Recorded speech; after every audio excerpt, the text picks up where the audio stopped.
A tale of two broken souls, a lonely road, and a discovery that would shatter everything Chase Hale thought he knew about luck, love, and second chances. What he found that misty October morning wasn't just a woman left for dead. It was the beginning of something that would flip his entire world upside down. But the truth about who she really was, that revelation, would leave him speechless.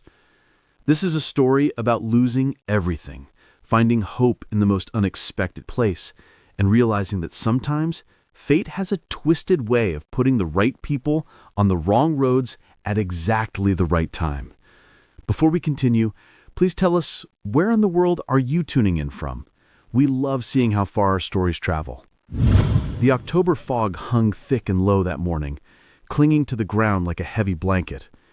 Chase Hale's boots crunched against the gravel as he walked along County Road 47, a stretch of forgotten asphalt that rarely saw more than 3 cars a day. He'd been walking for about 40 minutes now, roughly 3 miles from the old farmhouse, heading toward the Hutchinson place where he'd promised to help repair a barn roof. The pay wasn't much, but it was something, and something was better than nothing when you had a 6-year-old daughter depending on you. That's when he saw it. At first, it looked like a pile of dark clothes someone had dumped in the drainage ditch, but something about the shape made his stomach clench. No, not clothes. A person. "Hey!" Chase broke into a run, his heart hammering. "Hey, can you hear me?" As he got closer, the details came into horrifying focus. It was a woman, lying motionless in the shallow ditch, her body twisted at an unnatural angle. Her business suit was torn and filthy, covered in mud and dried blood. Her face was bruised beyond recognition, swollen, purple, the kind of damage that came from fists, not from falling. Chase dropped to his knees beside her, his construction site first aid training kicking in. He pressed 2 fingers against her neck, searching for a pulse. There. Faint, but there. "Ma'am? Ma'am, can you hear me?" No response. Her skin was ice cold beneath his fingertips. This wasn't an accident. Nobody falls into a ditch and ends up looking like this. Someone had beaten this woman, badly, and left her here to die. But there was something else that made his blood even colder. Her legs. The way they were positioned, the muscle wasting visible even through her torn slacks. And there, half buried in the dirt beside her, track marks in the mud, like something with wheels had been here. A wheelchair. Someone had beaten a woman who couldn't walk and dumped her body out here in the middle of nowhere. Chase looked up and down the empty road. Not a single car, not a house in sight, no phone service out here. The nearest phone was back at Mrs. Dottie's place, a 1/4 mile from his farmhouse. He checked the woman's breathing again. Shallow, labored. She didn't have hours. The decision came fast. He carefully lifted her, cradling her like he used to carry his daughter. The woman weighed almost nothing. As he lifted her, her head lolled against his chest, and he heard a soft, unconscious whimper of pain. "I've got you. You're gonna be okay. I promise." The walk back felt like miles. His arms burned, his back screamed, but he didn't stop. Every few minutes, he'd pause just to check if she was still breathing, then keep moving. The fog began to lift as he finally saw the outline of his farmhouse through the trees. The old structure looked run down in the morning light. Peeling paint, sagging porch, that hole in the roof he kept meaning to patch. Chase shouldered his way through the front door and headed straight for his bedroom. He laid the woman gently on his bed and grabbed the first aid kit from the hall closet. The muscle atrophy in her legs was severe. Years of paralysis, not months. The bruising on her arms showed where someone had gripped her hard. Defensive wounds on her hands where she tried to fight back. This wasn't random violence. This was personal. Chase ran to Mrs. Dottie's house, pounding on her door until the elderly woman answered. "Chase, what in heaven's name?" "I need your phone, now. There's a woman. Someone hurt her. Bad." Mrs. Dottie handed him her old rotary phone without question. "What's your location, sir?" 1247 County Road 47. I found a woman on the side of the road. She's been beaten, unconscious, and I think she's paralyzed." Chase rattled off everything he could: pulse rate, breathing, visible injuries. Then came the words that made his stomach drop. "Sir, there's been a major accident on Interstate 88. Our nearest available ambulance is approximately 3 hours away." 3 hours. Understood. He ran back to check on the woman. She was exactly as he'd left her. Pale, cold, barely breathing. Chase pulled a chair up beside the bed, checking her pulse every 10 minutes, talking to her even though she couldn't hear him, because the silence felt too much like death. "Whoever you are, you're a fighter, so just keep breathing, okay?" An hour passed, then 90 minutes, and then her eyes fluttered open. Chase leaned forward instantly. "Hey, you're safe. Don't try to move." Her eyes were wild with terror, unfocused, searching for threats that weren't there. "Please, don't let them find me. No one's going to hurt you here, I promise." "My chair." Her words came in broken fragments. "They took my chair, said I wouldn't need it, burned it right in front of me." Chase felt rage coil in his gut. "Veronica," the woman whispered. "My sister. She watched. She just watched. Shh, save your strength. Help is coming." "They left me to die." A single tear rolled down her bruised cheek. "She said our father was a fool, giving me the company when I can't even walk." Then her eyes rolled back and she was unconscious again. The ambulance finally arrived 2 hours and 47 minutes after his call. The paramedics rushed in with professional efficiency. "Sir, did she say anything?" "She was conscious for maybe a minute. Said something about her sister, about her wheelchair being burned." The paramedic's expression darkened. This woman's been drugged, heavy sedatives, and these injuries, someone wanted her dead. "Which hospital are you taking her to?" "St. Catherine's in Bloomington." Chase nodded. "I'm following you there." Chase ran back to Mrs. Dottie's house where his daughter Brielle was having breakfast. The little girl looked up from her cereal. "Daddy, you's back early." "Something happened this morning. I found a lady who's hurt, and I need to make sure she gets to the hospital safely. Can you be a big girl and come with me?" Brielle's brown eyes went wide. "Is she hurt bad?" "Pretty bad, yeah." "Then we gotta help her." Brielle jumped down and grabbed her stuffed rabbit. "Mr. Bunny always makes me feel better when I'm scared. Maybe the hurt lady needs him too." The drive to St. Catherine's took an hour. A police officer approached Chase almost as soon as he walked through the doors. "Sir, I am Officer Martinez. I understand you're the one who found the victim?" For the next hour, Chase gave his statement while Brielle clung to him. "Mr. Hale, do you have any idea who this woman is?" "No." She was unconscious most of the time. Officer Martinez wrote something in his notebook. "Between you and me, this looks like attempted murder. But she did survive. Because of you," the officer met his eyes. "You saved her life, Mr. Hale." "Daddy, can we wait here till the sleeping lady wakes up?" "Yes, sweetheart, we can wait." They waited for hours. Brielle drew pictures with crayons a kind nurse provided. Chase sat in the uncomfortable plastic chair, his mind wandering to places he'd been trying to not go for 2 years. He thought about Andrea, about the day she'd collapsed, how the doctors had said stage 4 and weeks, not months. He thought about Marcus, his business partner, who had stolen everything while Chase was buried in grief. The lawyers said he'd have to declare bankruptcy. Creditors took the house, the cars, everything. The farmhouse had been Andrea's childhood home, inherited from her parents. It was falling apart, but it was all they had left. For 2 years, Chase had been surviving, just barely. But this morning, when he'd found that woman in the ditch, something had shifted. For the first time in 2 years, he'd felt useful, necessary. "Mr. Hale?" Chase looked up. A doctor in scrubs stood before him. "I'm Dr. Patel. She's stable now.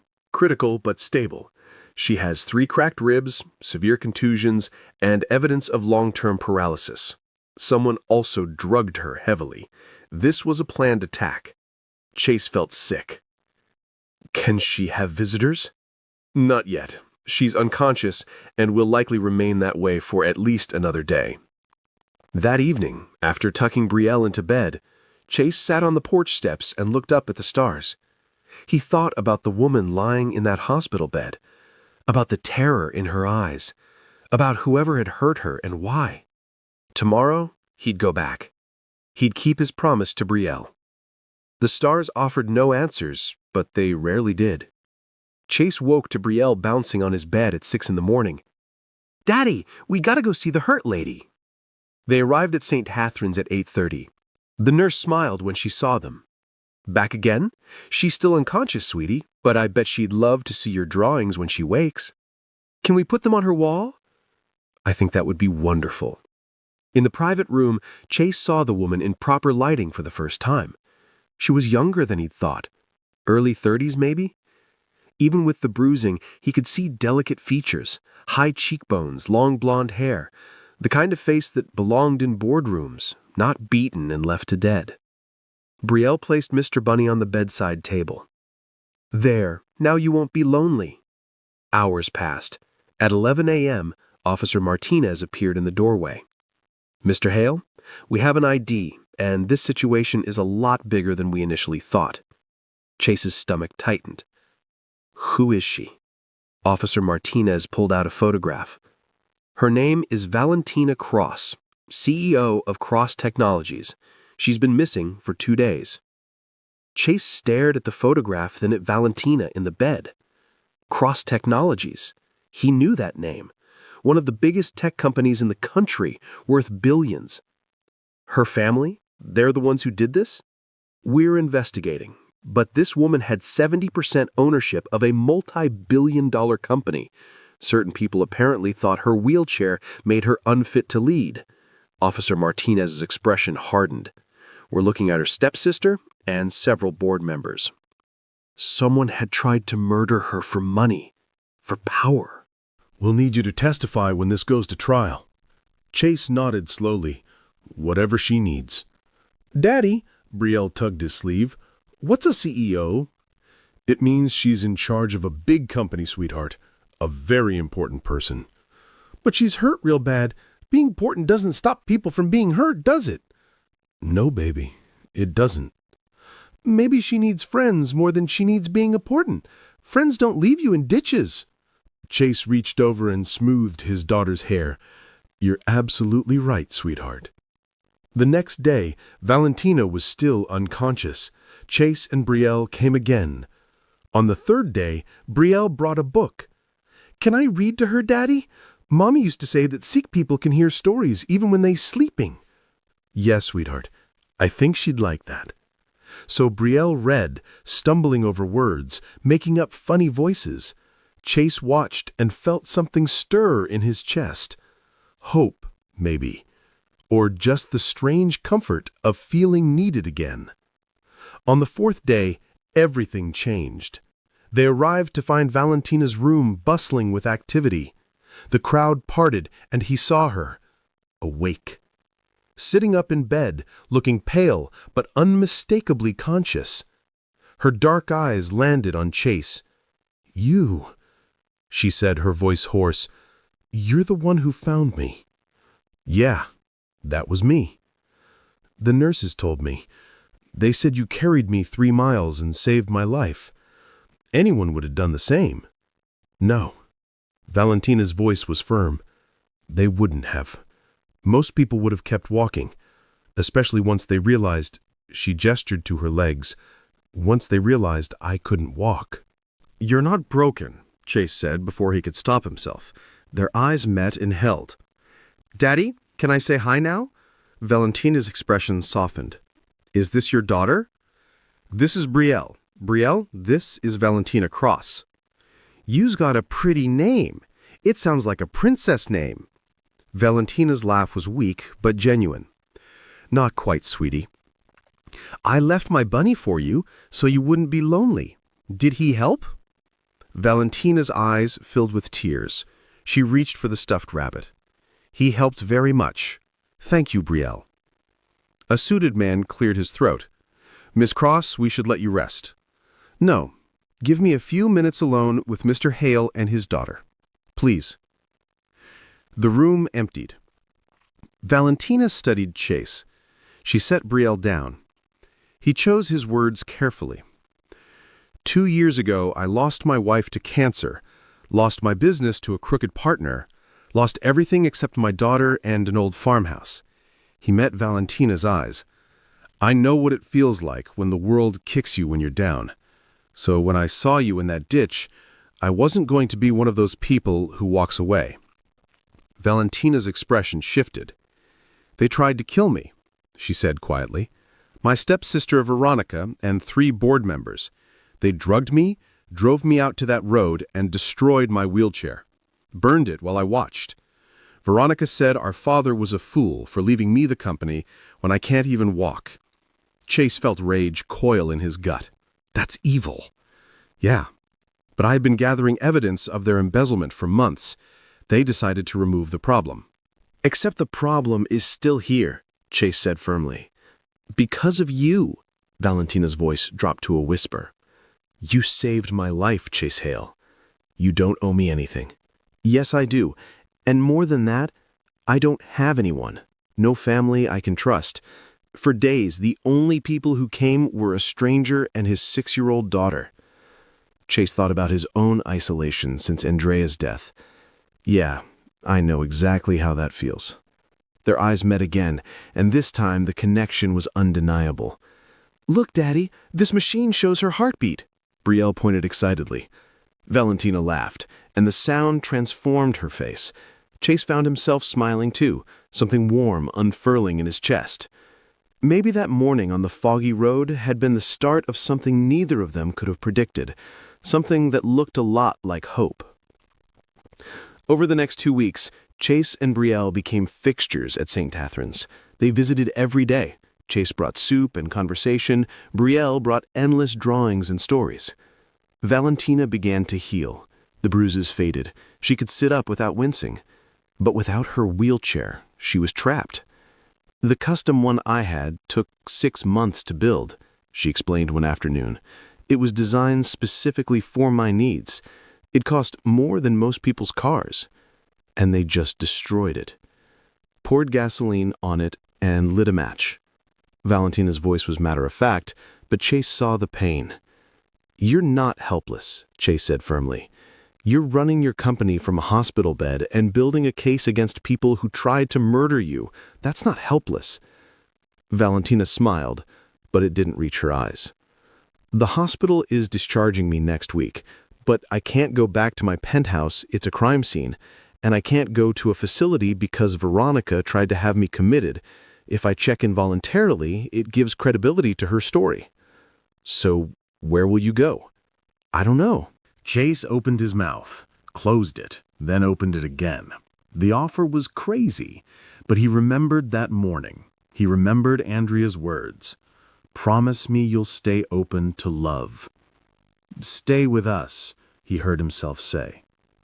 Valentina blinked. What? The farmhouse. It's not fancy, but there's room. You'd be safe. Mrs. Dottie has an old wheelchair from when her husband was alive, and I was a contractor.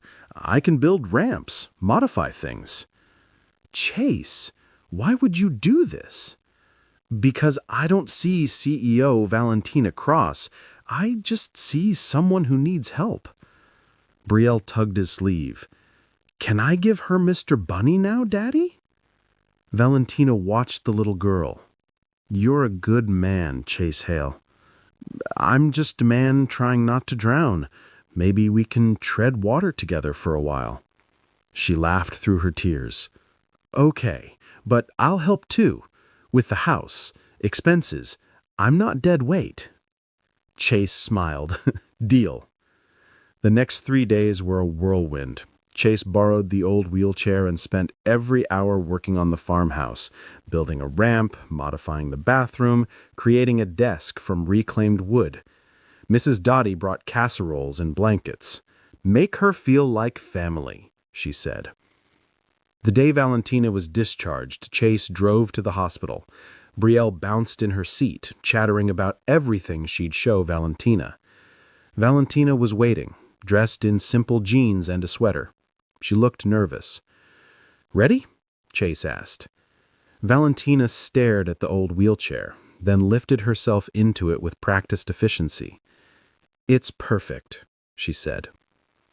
The drive was quiet. When they pulled up to the farmhouse, peeling paint, sagging porch, Valentina studied it. "It's beautiful." "You're a terrible liar." "I'm serious. It feels like a home." Chase lifted her from the truck, trying not to notice how his hands lingered at her waist. Inside, Valentina wheeled through each room slowly. She stopped at the desk he'd built. "You made this?" "Nothing fancy." "Chase," she turned to look at him. "This is the kindest thing anyone has ever done for me." He didn't know what to say. How could that be possible? "You deserve kindness," he said simply. Their eyes locked, and the farmhouse kitchen felt very warm. Then Brielle stumbled in. "Miss Valentina, you're here. Come see my room." The moment broke, but the warmth remained. The first week was an adjustment. Valentina worked remotely, rebuilding her company from the farmhouse. Chase went back to his odd jobs, and Brielle appointed herself Valentina's official helper. 1 butterfly, 2 butterfly, 3 butterfly, she'd count as Valentina did physical therapy stretches. In the evenings, after Brielle went to bed, Chase and Valentina would sit by the fireplace. They talked about everything. She told him about the isolation of being CEO, about how her wheelchair had become both challenge and teacher. People treat you differently. They talk slower, make decisions for you without asking. They act like your disability defines you. That must be exhausting. It is. But it taught me who's worth keeping in my life. Chase felt the weight of her gaze. Brielle said you're the only grown-up who doesn't talk to her like she's stupid. She's brilliant. Why would I? Exactly. Chase leaned back. I lost my wife 2 years ago. Cancer. 6 weeks from diagnosis to... He couldn't finish.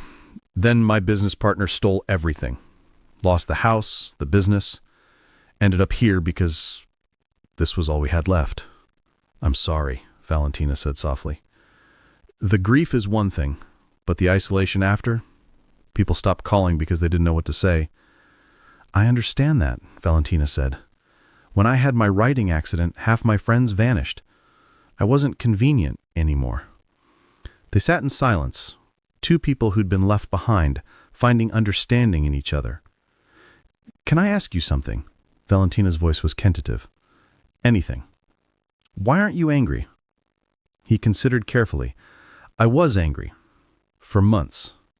But then Brielle asked me why I was so sad all the time. Said her teacher told her sad daddies can't see happy things. I realized I could either stay angry or find the good moments. That's survival. He turned to look at her. You understand that. You've been surviving your whole life, proving yourself, building an empire despite everyone saying you couldn't.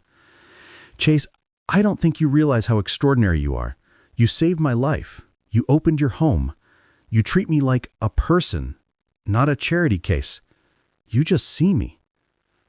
That's not extraordinary. That's just being human. Maybe that's what makes it so rare. Their eyes met and held. Chase reached out slowly. She didn't pull away. His hand covered hers, and her fingers intertwined with his. They stayed like that for a long time, hands clasped, hearts cautiously opening. The following weeks fell into rhythm. Chase would make breakfast and head to work. Valentina would command her company from her desk. Brielle would come home bursting with stories.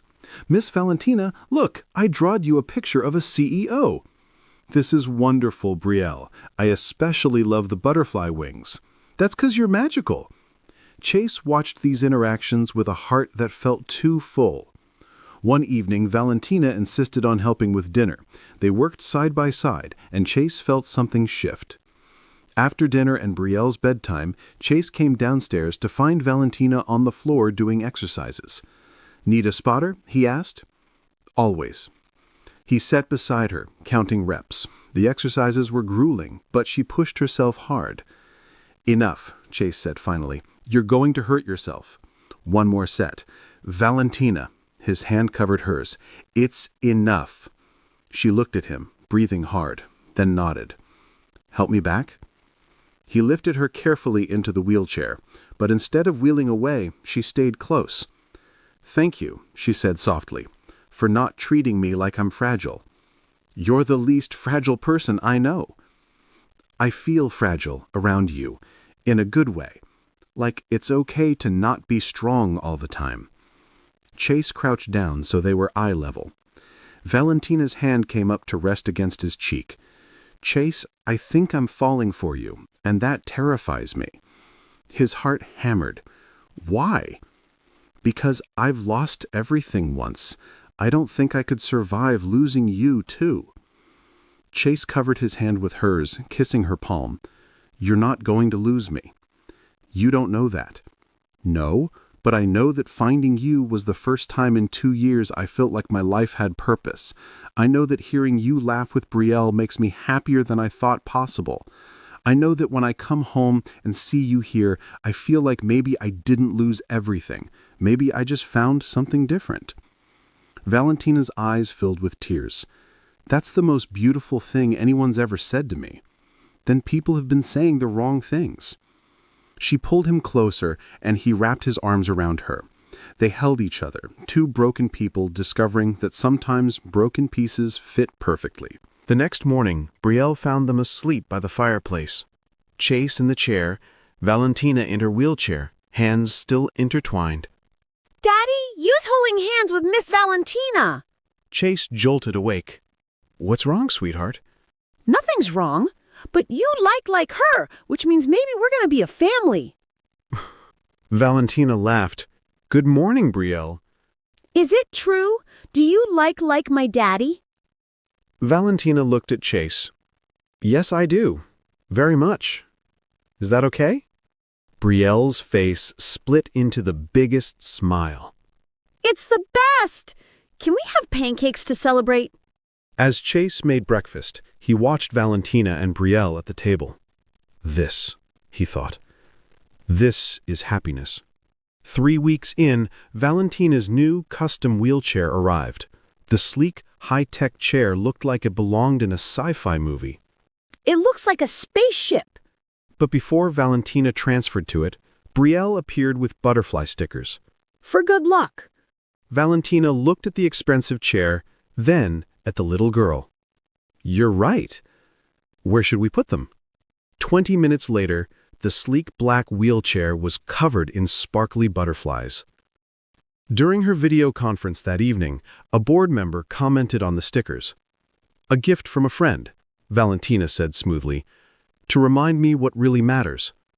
November arrived with cold winds. Chase finally saved enough to fix his truck, which meant more jobs, but longer hours away. One night, he found Valentina on the phone, speaking rapid Spanish to someone clearly giving her trouble. She sounded commanding, powerful, every inch the CEO.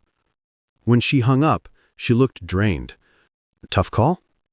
"Former business partner trying to weasel out of a contract.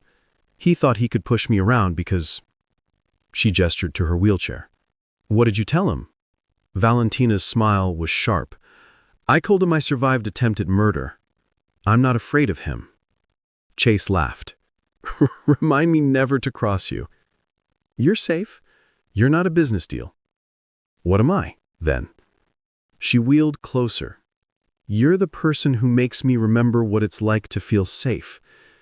You're the reason I'm thinking about what comes after revenge." "After?" "After I finish rebuilding my company. I've been so focused on survival that I forgot to think about what I actually want. And lately, what I want looks like this, like you and Brielle and this farmhouse." Chase's breath caught. Valentina. She paused. I'm not asking for promises, but I need you to know this isn't temporary for me. What I feel for you is real. Chase crossed the room, dropping to his knees. It's real for me too. Then what do we do? I don't know, but maybe we just keep going. Keep being honest. Keep seeing where this leads. Valentina's hand cupped his face. I can do that. He leaned forward, and this time there was no hesitation. Their lips met in a kiss that was gentle and fierce all at once. When they pulled apart, both breathing hard, Valentina smiled. I think Mr. Bunny was right. Chase laughed, resting his forehead against hers. Don't tell Brielle. Too late, Brielle's voice called from the stairs. I heard everything. Mr. Bunny says, I told you so. They dissolved into laughter, and Chase realized this mess of emotions was exactly what he'd been missing. It was life. Real, beautiful, imperfect life. December brought snow and difficult news. The trial date was set for late January. Valentina would have to return to Chicago. I have to go back, she said one evening. The company needs me and the legal stuff. I know, Chase said. Come with me. He looked up sharply. What? You and Brielle? Come to Chicago. Valentina rushed on. I have a house in the suburbs, 4 bedrooms, huge yard, excellent schools, and Chase, my company needs a new head of facilities and construction. Valentina, I can't accept charity. It's not charity. You built Caldwell Construction into a $3 million company. You have the experience I need, and more than that. Her voice softened. I'm falling in love with you, Chase Hale. Being away from you has been torture. I don't want to do this separately. I want us together. Chase felt like the floor had disappeared. You love me? Yes, you idiot, I love you. I love your daughter. I love this farmhouse and your determination to fix everything. I love that you see me as a person. I love... He kissed her, cutting off the words. When they broke apart, they were both crying. I love you too, he whispered. I didn't think I could feel this way again. You deserve everything. Let me give you that. Not as charity, but as someone who loves you. What about this place? Chase looked around. Keep it. But Chase, don't trap yourself in the past. Andrea would want you to live. He thought about Brielle, who deserved better opportunities, about the future he could build with Valentina if he was brave enough. Can I think about it? Of course. But Brielle, eavesdropping again, had different ideas. Daddy, can we please go to Chicago? Please? Miss Valentina's house probably doesn't have holes in the roof, and I really want us to be a proper family. Chase looked at his daughter's hopeful face, then at Valentina's careful hope, and felt something crack open. Maybe it was time to stop just surviving. Yeah, he said. Yeah, let's do it. Brielle shrieked. Valentina's face transformed with relief, and Chase felt, for the first time in 2 years, like the future held promise. It held love. 4 months later, Chase stood in his new office on the 15th floor of Cross Technologies Tower, looking out at the Chicago skyline. Behind him, his office door opened. Mr. Hale, you have a visitor, his assistant said. Veronica rolled in, looking every inch like the CEO. Hey, stranger, lunch? Chase grinned. The boss is asking me on a date? Consider it a performance review. She wheeled closer, and he kissed her. The trial had concluded weeks ago. Veronica and the board members were convicted, facing decades in prison. Valentina had restructured Cross Technologies completely, implementing accessibility initiatives that Brielle had inspired. The company was thriving, but Chase knew the real story. It wasn't about a CEO reclaiming her empire. It was about 2 broken people finding each other and choosing to build something beautiful from the wreckage. How's Brielle? Valentina asked. Made 3 new friends today. Of course. Mr. Bunny is a legend. They rode the elevator down in comfortable silence. The farmhouse still stood back in Illinois. They visited on weekends. But Chicago had become home. At lunch, Valentina pulled out a small box. Chase's heart stuttered. What's this? Inside was a key. The farmhouse. I had it remodeled. New roof, everything fixed. I thought maybe we could use it as a retreat. Chase stared at the key. "I don't deserve you." "Yes, you do. You saw me when I was at my lowest, and you didn't walk away. That kind of love saves lives. I love you so much it scares me." "Good, because I have one more thing." She pulled out another box. A ring. Simple, elegant, designed not to interfere with wheelchair use. "Marry me," Valentina said. "Build a life with me, not because I saved you or you saved me, but because we choose each other, every day." Chase couldn't speak. He just nodded until she laughed and he kissed her, and the restaurant erupted in applause. That evening, when they picked up Brielle, she saw Valentina's ring and screamed, "Mr. Bunny was right! We're going to be a family for real!" Chase lifted his daughter up and looked at Valentina. The woman he'd found broken in a ditch. The woman who'd refused to give up. The woman who'd taught him that second chances were real. "Yes, sweetheart. We're a family. The best kind. The kind we chose." That night, Chase and Valentina sat in their living room. "Do you ever think about that morning?" asked Chase. "Every day," admitted Valentina. "If you'd left 5 minutes earlier, if the fog had been thicker, if you'd died in that ditch." She ran her fingers through his hair. "But I didn't. The universe was giving us both a second chance. You'd lost everything.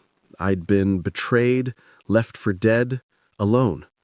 We were both broken.